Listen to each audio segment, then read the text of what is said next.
E aí pessoal, tudo bom? Aqui é o Mário Russo. Hoje eu vou mostrar para vocês a minha técnica preferida de apontar um lápis. É uma técnica secreta que foi desenvolvida por monges nepaleses ao longo dos séculos e... é verdade.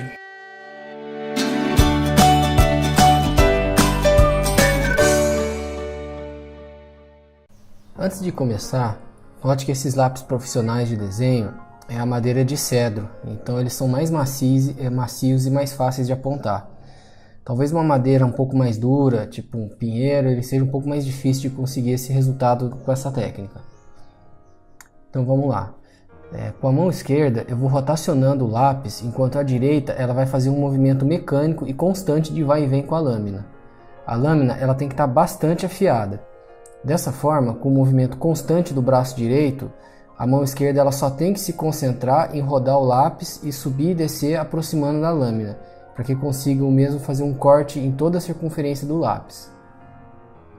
Já o apontador, eu gosto bastante do Alvin Bullet Sharpener, que é um apontador de latão sólido, com lâminas carregáveis alemã, e que tem uma durabilidade excelente e um ângulo bem interessante para o lápis de cor e para o lápis de mina grossa. Eu prefiro usar o estilete para descobrir a maior parte da madeira e usar um gilete fino para terminar de chegar no centro do carvão.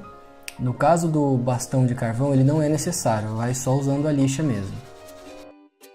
Bom, por hoje é só.